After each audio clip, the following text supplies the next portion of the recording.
Bonjour, aujourd'hui on va expliquer l'activité 3, le chloroplaste, lieu de la photosynthèse.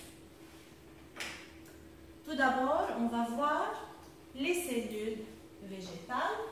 Si on voit au microscope, on peut voir cette forme de cellule. Voilà, on peut faire le schéma de cette façon. Une forme allongée, qui n'est pas circulaire, et on trouve à l'intérieur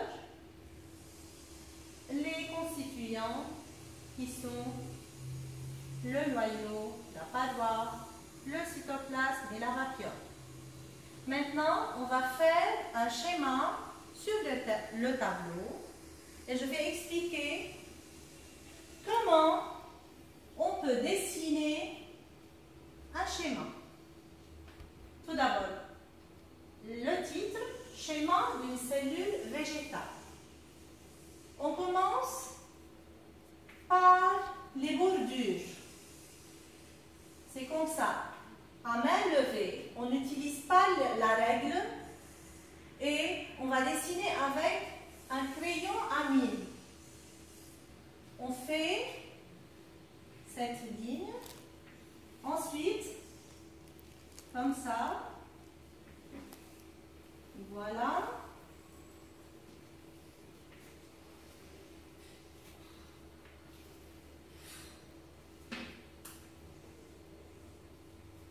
Voilà une cellule végétale. C'est la bordure, c'est-à-dire à la périphérie. Ensuite, il y a une membrane.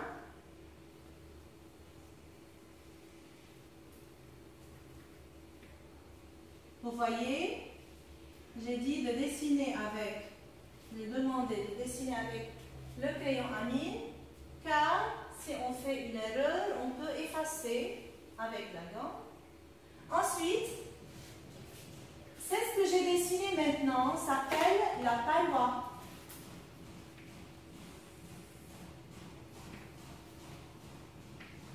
La paroi. Et cette ligne s'appelle la membrane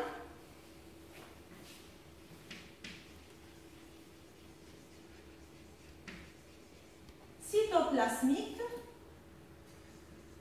ou on peut l'appeler aussi plasmique.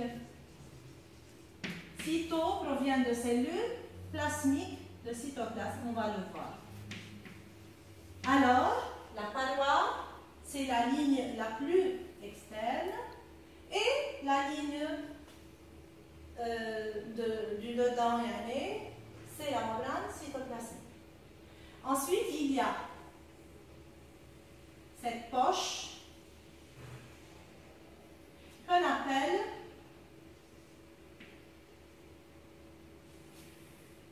la vacuole.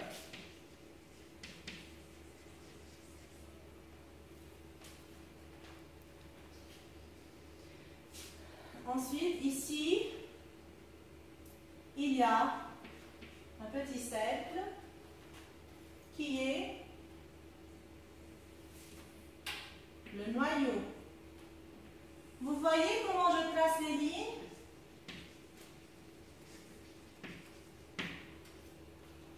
Je trace des lignes parallèles et ces lignes, on peut les tracer avec la règle. Alors, je fais des lignes parallèles et s'il s'agit des lignes proches, on peut faire comme ça, s'incliner et puis on trace une ligne parallèle à l'autre. Toujours avec le crayon à mine et la règle. Maintenant, je fais la notation. Et ici, il y a un liquide et une région qui contient ce liquide qui s'appelle le cytoplasme. Le cytoplasme. Je répète, cyto provient de la cellule. C'est un adjectif de cellule. Cytoplasme. Voilà une cellule végétale.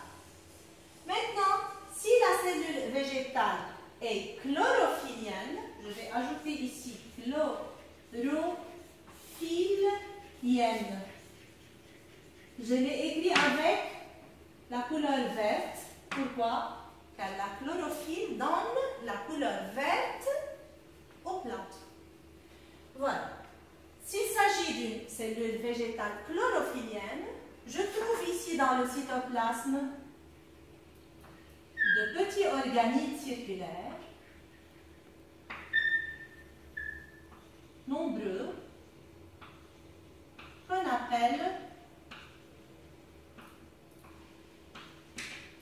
le chloroplaste. Voilà.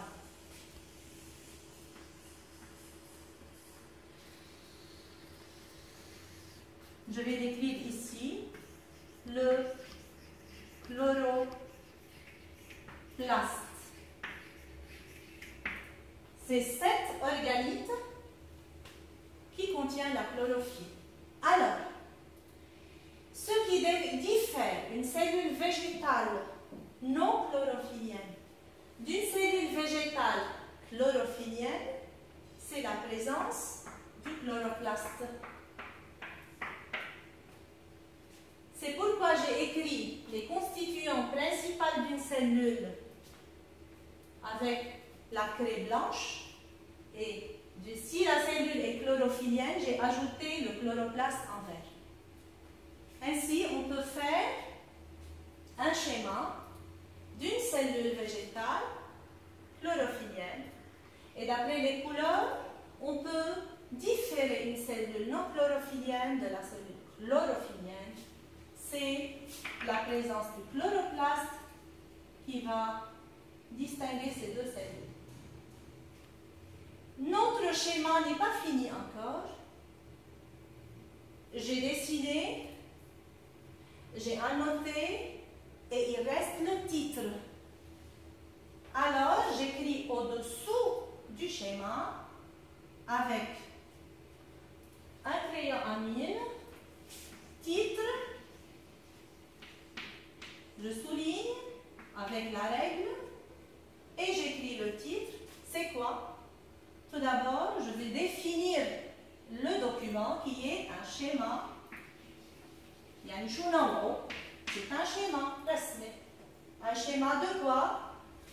D'une cellule chlorophyllienne, car il y a le chloroplaste. Chlorophyllienne. Maintenant, je peux dire que mon schéma est fini. Alors, c'est un peu une révision des petites classes. La cellule, les constituants de la cellule et les constituants de la cellule chlorophyllienne. Où se trouve le chloroplaste? À l'intérieur de la cellule, au niveau du cytoplasme. C'est le lieu du chloroplaste.